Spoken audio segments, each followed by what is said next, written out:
master the business of speaking with your hosts, Taylor and Austin. You're listening to Technically Speaking.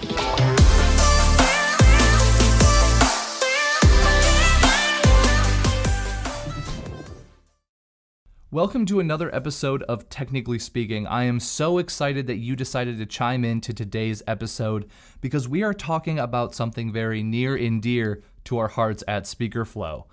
How to sell with confidence and integrity.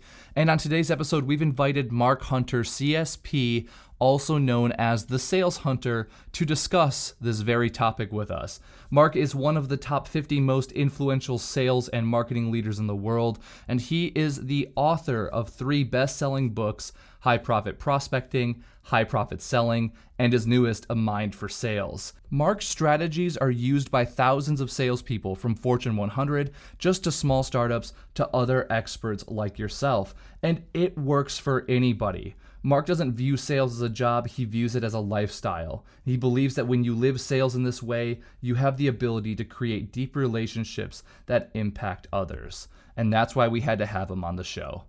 And we're live. Mark, welcome to the show. It is so great to have you here. Hey, thank you for having me on. Are we talking sales today? I think we are, right? Oh, we're talking sales today. I mean, how can we not talk about sales today? From the Sales Hunter. It's the only thing appropriate here. Well, it is. And yes, that was the name I was born with. No, not Sales, Hunter. That is my real name. So that's, yeah. So I guess I was destined to go in sales. That's a story for another day. All right. Got it. So the very first question we like to kick off every show with just a bit about your background. So how did you get into the world of speaking? Why sales? What was that journey like? And, how did you get where you're at today?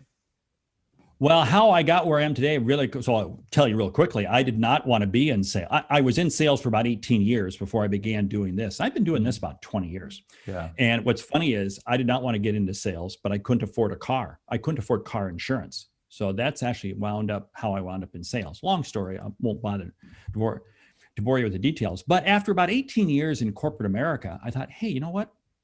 I can stand on a stage and make big money. Yeah, like everybody does, right?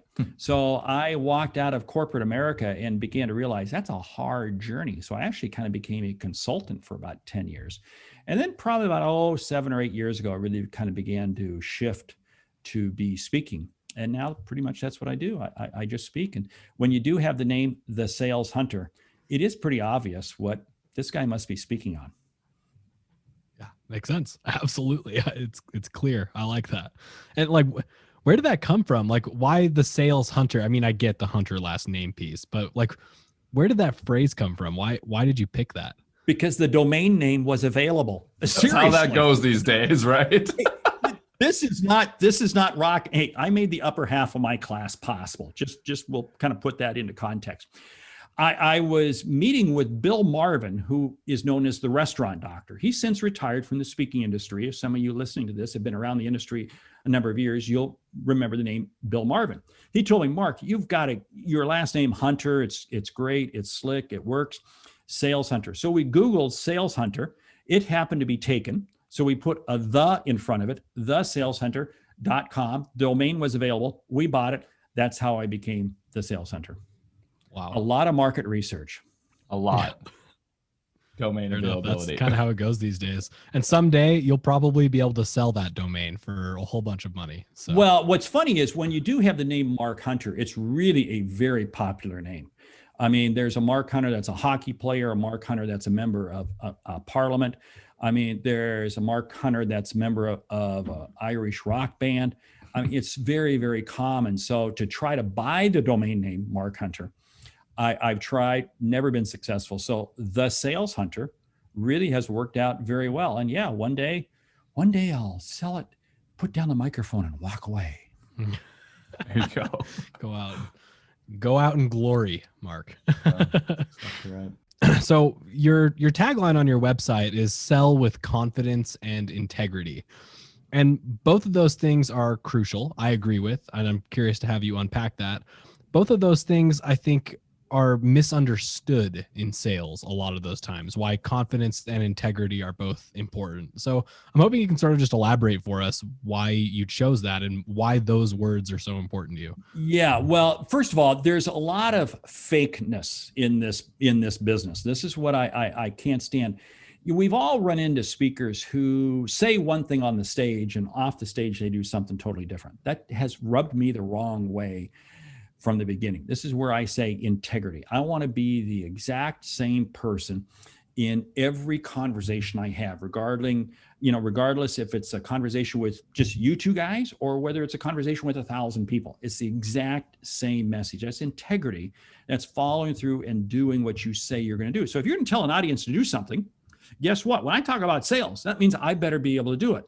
I make prospecting calls. I do every step of the sales process that I tell people to. The confidence is because I'm confident at the message I can deliver. Here's, again, one of the big challenges that we have to realize. And this is where I had to go through a journey in sales. Initially in sales, I was successful in making commissions, but a terrible salesperson. What do you mean by that? What I mean by that was I was treating customers as if they were bowling pins. My objective was just to knock them down as fast as possible, get their money, and run to the next one. And in fact, I got fired from my first 2 sales jobs. Yeah, how's that for a measurement of success? You're talking to a guy who got fired because that's all I was doing. I was burning every relationship along the way. And it was my third company, my third job, where my boss sat me down and said, wait a minute, sales is about relationships. Sales is not about what you sell. Sales is about the outcome you create. It's the outcome you create. That's what we have to focus in on.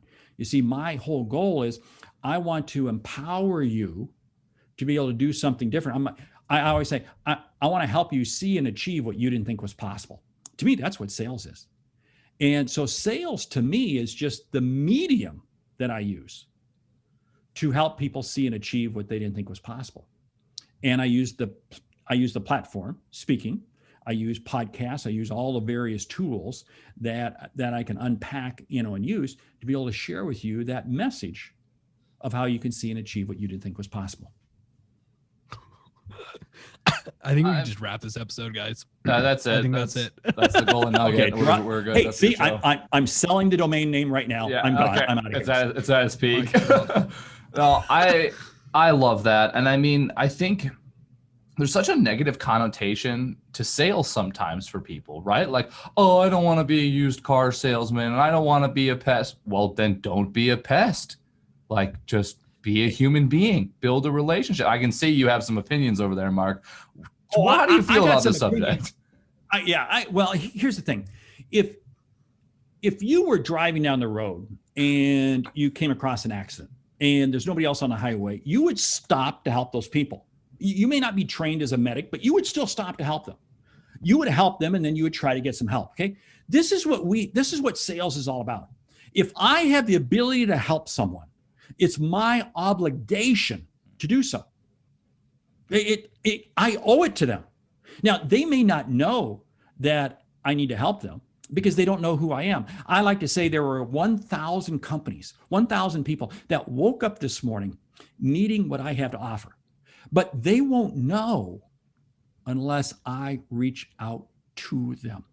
This is what sales. I'm doing you a favor when I help you. That's what sales is all about. Man, that is so simple. Yeah, it's not creepy. It's people helping people. It's so hard to get that through to people sometimes. It's one of the biggest problems that we have is this like I can't even tell you how many times I've heard people say that like selling is just finding a list of people online, getting their phone numbers and email addresses, and then just like sending them emails until they tell you yes or no. And like, so actually I'm just going to stop there. What would be your response to somebody who said, yeah, sales, I built a list and I sent them a bunch of emails and it didn't work? You're going to lose everything you have because that's not going to work. Here's the whole thing. A bad email sent to one person is stupid.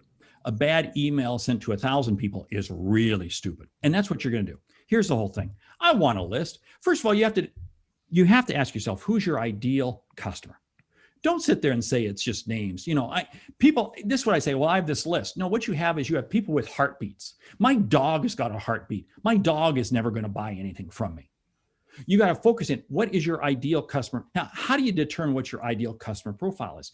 You go and you figure out what's the outcome you create. It's not, well, I stand on the stage and I do this. No. What does the audience do differently when you leave? What's the outcome you create? And you got to get very tight, very specific with that.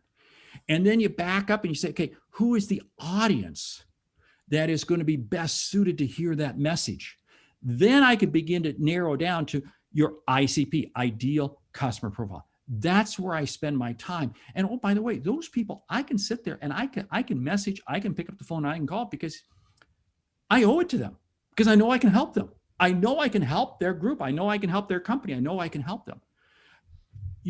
When you are zeroed in on knowing who to go after, sales takes on a completely different meaning.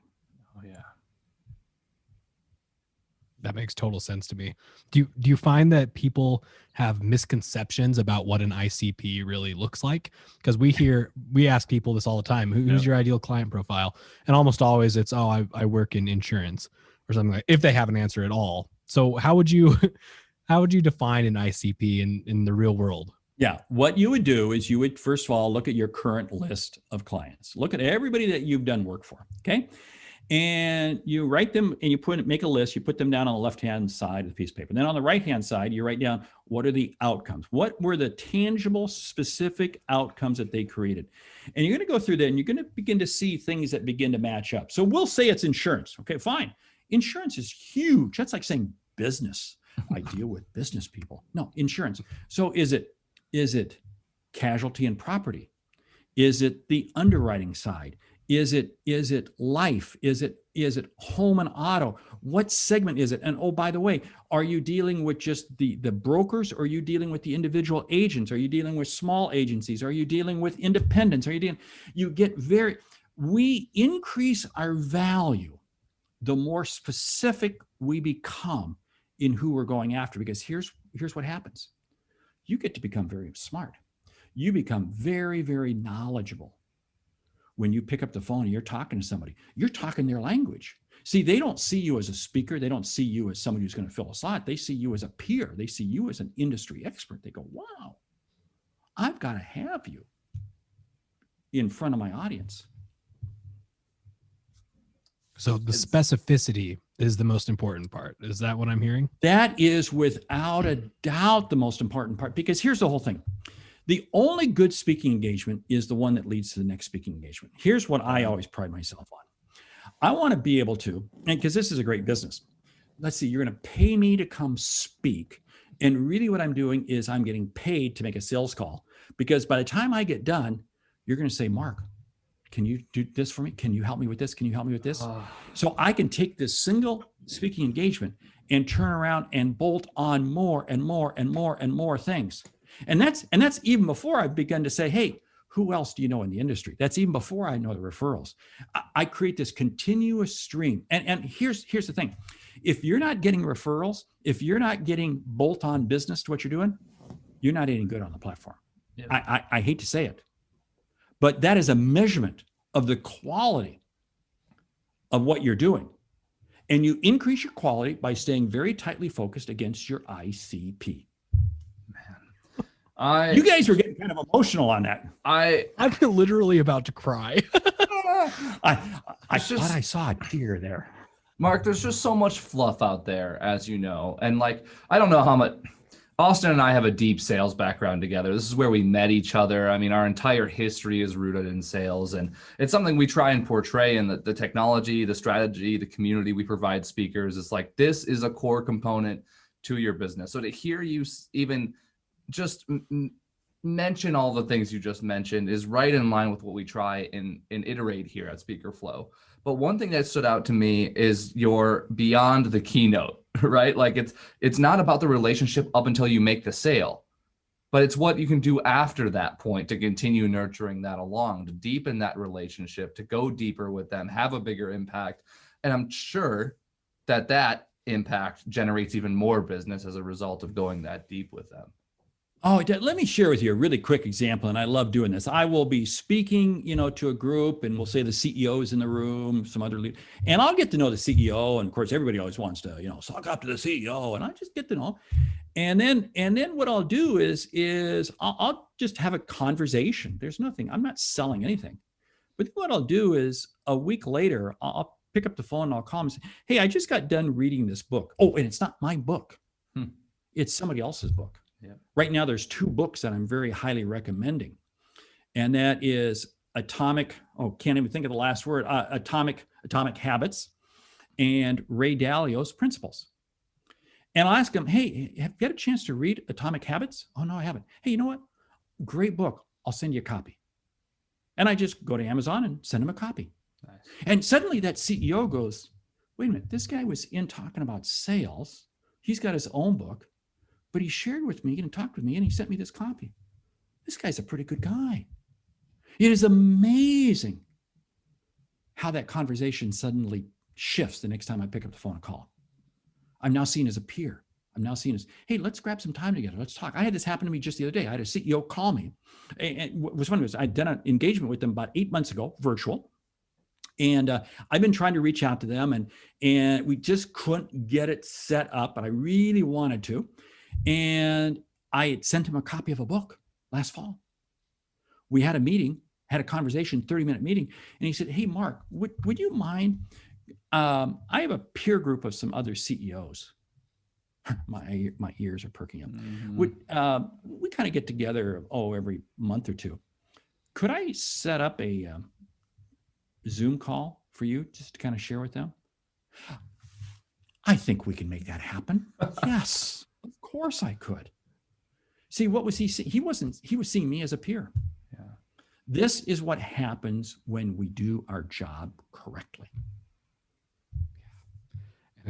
It goes back to the relationship. Taylor has coined this, but he says the relationship or the lifetime value of a relationship is always greater than that of a client. And what you just said totally attests to that. Huge.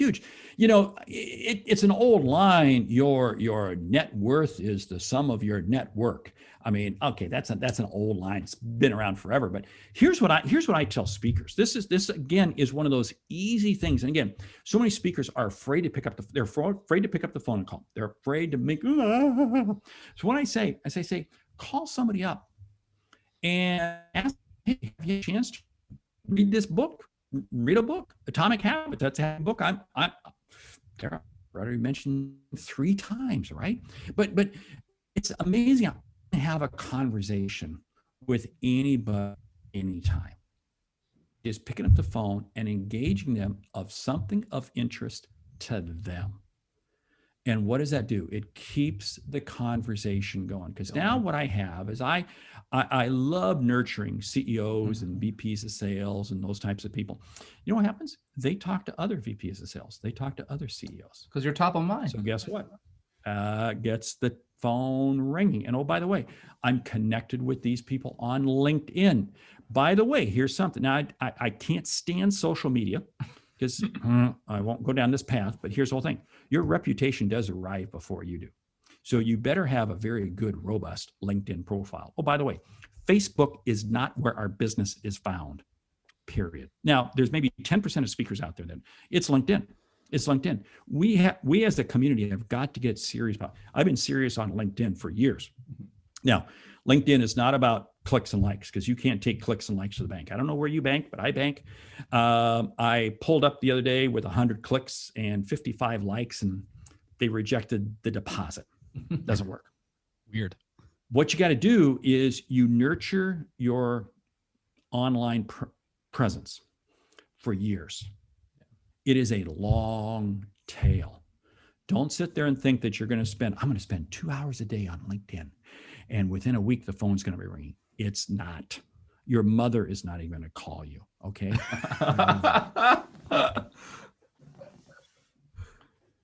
I think I'm just going to end the episode right there. Just hold it. But wait. There's more. But there's more. Longtime listener, first time caller. What do you think, Mark, of social selling? Well, here's what I think of social selling. Social selling is neither social nor selling. Boom, drop the mic. You too have the Ginsu knives coming at you. Wow. Yeah, it's so true. There's so much misconception around this topic too. See, this is the whole thing. Speakers are busy, but they're not productive. Right. Here's what I tell people, and I tell this to salespeople. In fact, I was doing a program today for a company, and I say, your time has to be focused against two things. And one of them begins with the letter R, and one of them begins with the letter G. Your objective is to have at least 80% of your day focused against R or G. The R stands for revenue. It's got to be revenue producing. That means you're talking to a customer, you're sending an email to a customer, you're prospecting, you're doing something that's creating revenue. That's the R. The G is goal. Is it helping you achieve your goals? And oh, by the way, your goals had better be aligned to your revenue. Oh, gee, guess what? See, what you're doing is, I got to spend my time very focused. That's the difference between busy and productive. I see a lot of people that are busy. And, I'm sorry. Spending 3 hours a day on social media is not productive, because especially on Facebook, because all you're doing is communicating with your peers. All you're doing. Oh, please, people got more important thing to do. Yeah. Incredible. Thank you for sharing all of that wisdom, Mark, so far. I mean, it's not wisdom, nuggets, it's rants. Okay? Yeah, it's rants. But hey, I mean, it tried and true methods of what works here.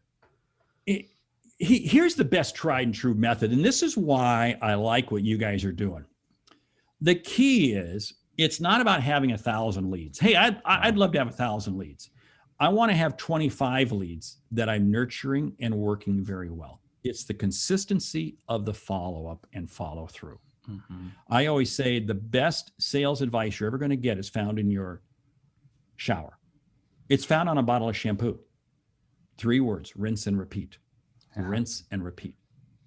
When I'm dialed in on my ICP, and maybe I've got 25 really hot prospects, I am rinsing and repeating. The rinse is, I'm delivering them a different message every other week, or whatever my cadence is. I'm sending them another message. I might be calling them. I may be, but I'm continuing the process.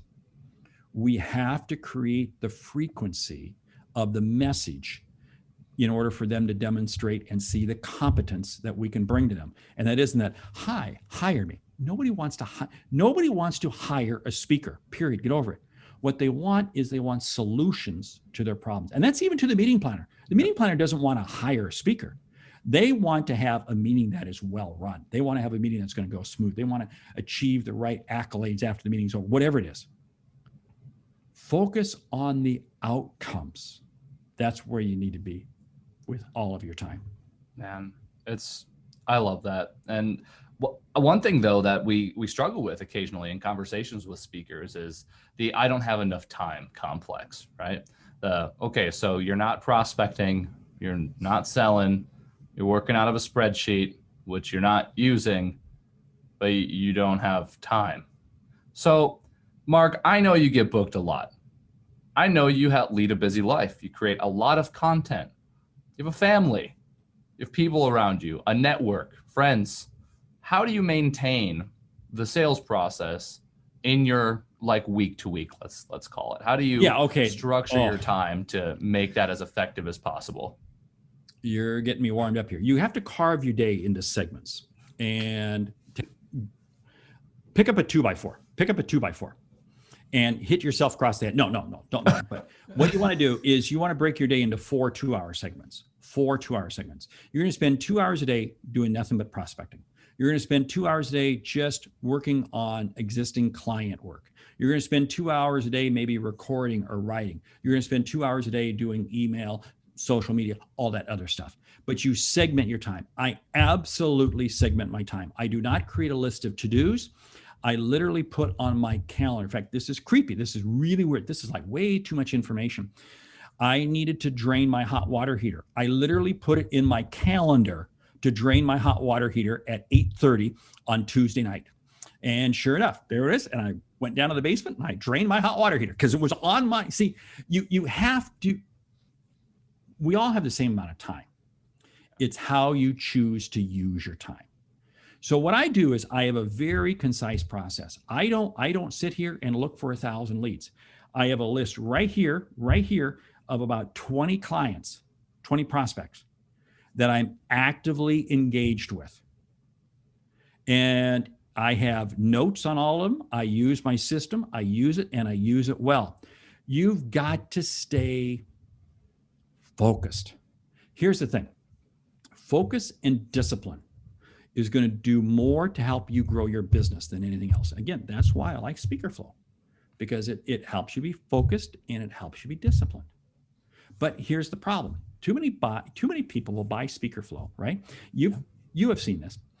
And then they call up a few months later, well, it's not working. You know what? It's like the gym membership. You could buy a gym membership that does not get you in shape, okay? I'm going to put that on our website. You got to walk through the doors. You got to go do something, right? Yeah, it's so true. It's this theme keeps popping up. It's just, what's so funny about this topic is like, everything is so overly complicated. I mean, there is a method to absolutely everything. There's and look, I'm all about process. I'm all about method. I'm all about having a structured way of doing things. At the end of the day, if we're just talking about sales, just as a whole, like you said, focused, discipline, and relationships, right? Like, it's just easy. And then if you just apply that to life, it's just focus and discipline.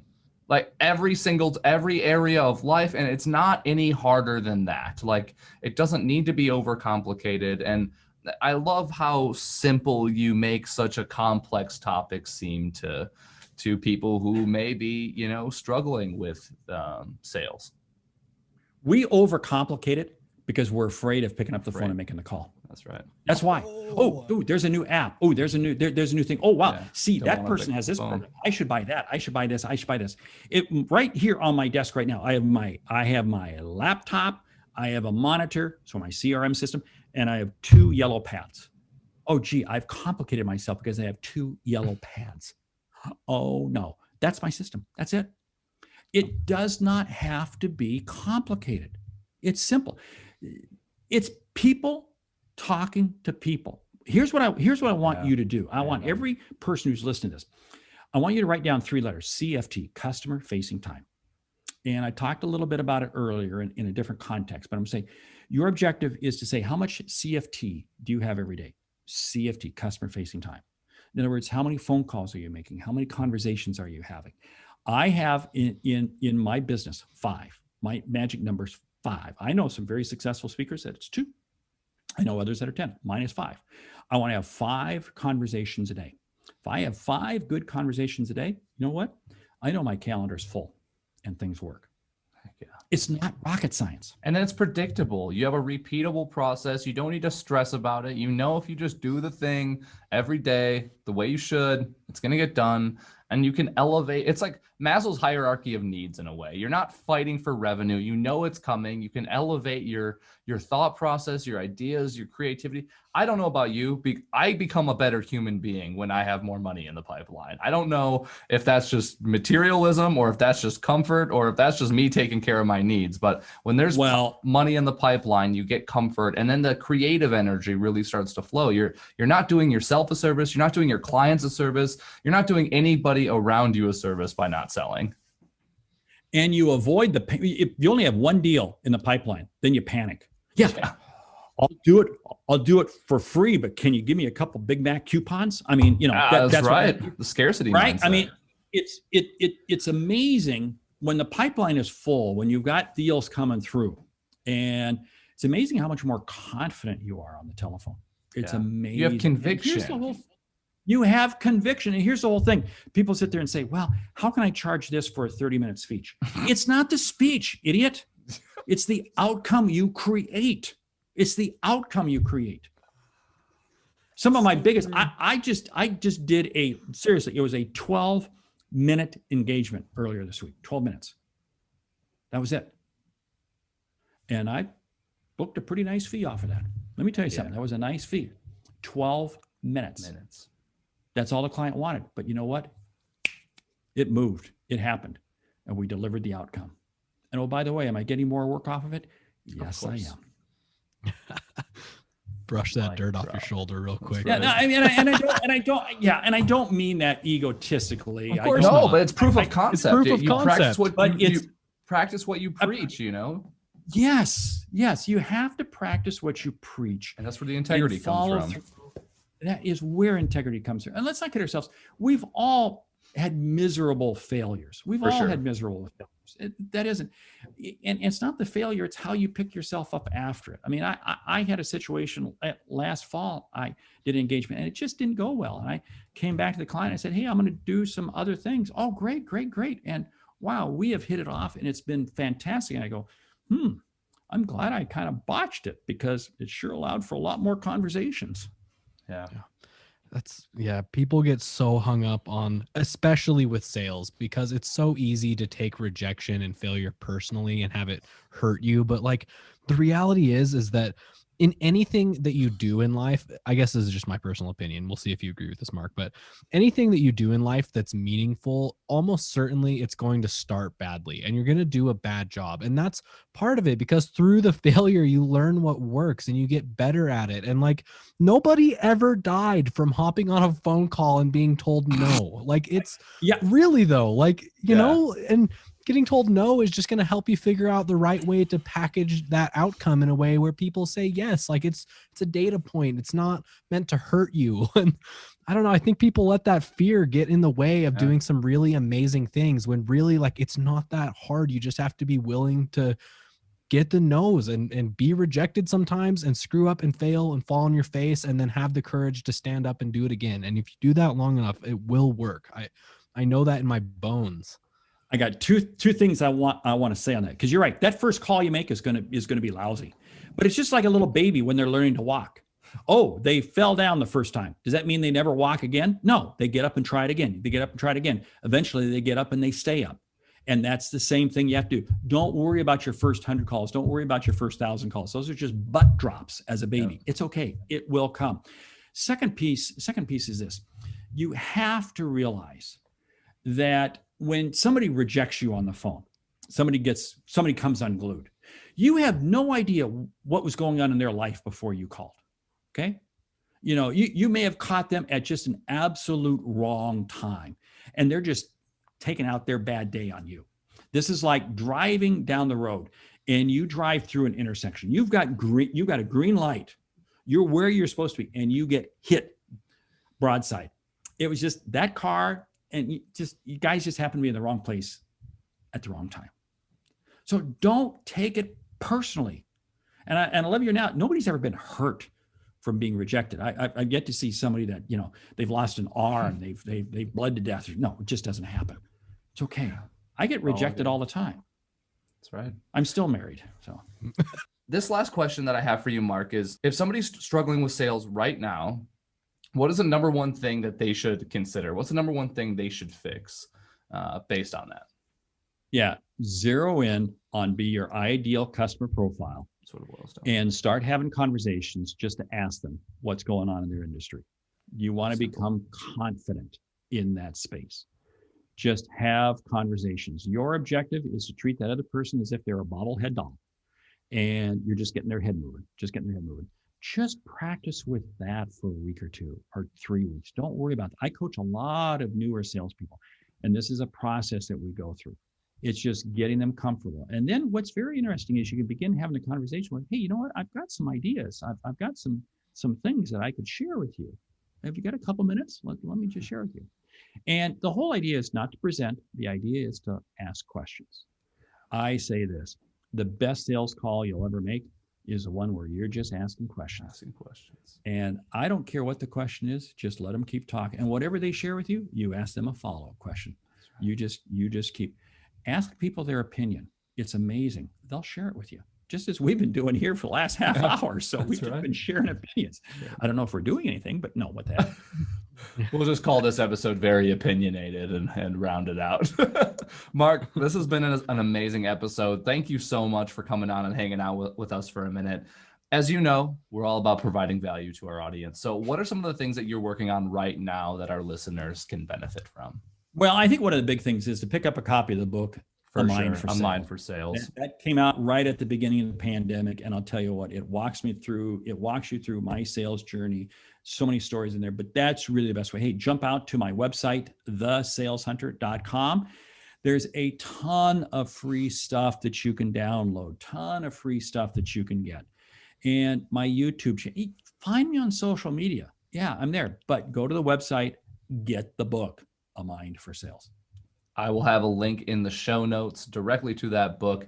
Personally endorsed, by the way. It's a wonderful read. And if you're just starting out, trying to get your mindset right, this is the most wonderful place to start. Mark, thank you so much for being on the show. And hey, if you liked this, don't forget to rate it, subscribe to it. And if you want more awesome resources like this, go to speakerflow.com/resources. Thank you so much for chiming in. I just wanted to take a second to thank our sponsor, Auxbus.